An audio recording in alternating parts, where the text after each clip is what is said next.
It is no secret that John Malone, the ruthless billionaire owner of Liberty Media, known affectionately as Darth Vader, is the ghost of Abu Dhabi, who gutted the sporting integrity of F1 back in December 2021, when Lewis Hamilton was scandalously deprived of his 8 world record-breaking championship title through a blatant manipulation of the rules and the race, to hand an undeserved victory to a roundly defeated and shamelessly opportunistic Max Verstappen.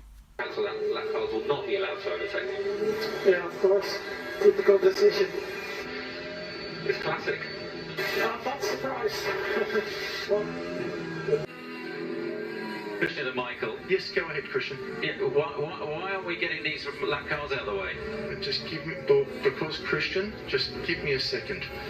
Okay, my main big one is to get this incident clear. You only need one racing lap. Malone's stormtroopers subsequently attempted the most audacious gaslighting by claiming that, in the pursuit of ratings and viewers, the umpire from Down Under was entitled to turn the rule book upside down to prevent the season finale from finishing behind a safety car. It takes a certain amount of time to work out exactly who the lap runners are, where they are in the pack, but the fundamental point of that rule is to make sure that they don't get in the way of a great duel towards the end of a Grand Prix, and that certainly happened, didn't it? As far as Malone and his stormtroopers were concerned, integrity of any type, personal or sporting, was a dispensable casualty of war in the battle for money and ratings. The imperialist, who was staking out CNN at the time he burnt F1 sporting integrity at the stake, subsequently acquired the cable news network and appointed a new CEO to implement his policy of gutting integrity for ratings and money. The Trump donor and Murdoch fan, who made no bones about his desire for CNN to be more like Fox News, got his wish when his newly appointed stormtrooper arranged for the right-wing protege of former Fox News presenter Tucker Carlson to host a CNN town hall with Donald Trump on the 10th of May, 2023.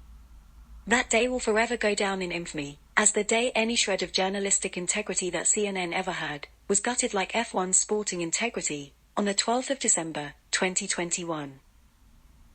The town hall was a newsworthy event, which generated a fleeting boost for CNN because it marked Trump's return after a long boycott. However, it drew severe criticisms about issues like the propriety of giving a leading presidential candidate under investigation for sponsoring an insurrection an exclusive town hall in the run-up to the Republican presidential primaries debate. Then there were also issues about preventing him from spreading disinformation. Nevertheless, the event took place, much to the delight of Trump and his supporters and the ruin of CNN. The event was so obviously and blatantly manipulated to boost ratings and attract Donald Trump and his supporters that it exposed the gutting of CNN's integrity. Jettisoning any pretext at neutrality, the hall was packed with Trump's most fervent supporters, who cheered him on riotously and booed the host.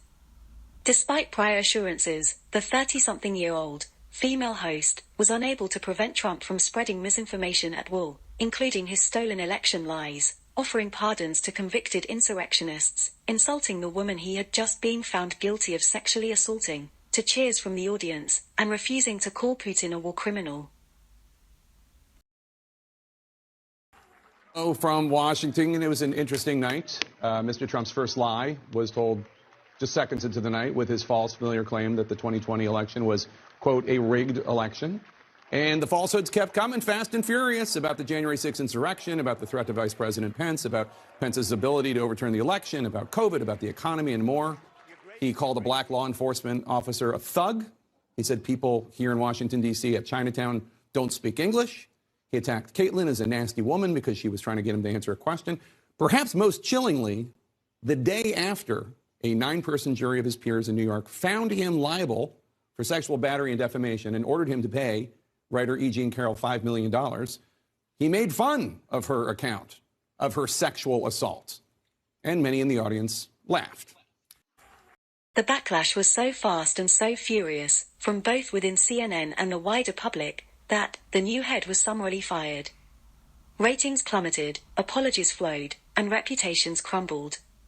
The town hall debacle echoed that of Abu Dhabi. The Supreme Commander took over during a flourishing period, with the promise of delivering a better future, only to usher in a period of sharp decline and disillusion, with amazing alacrity.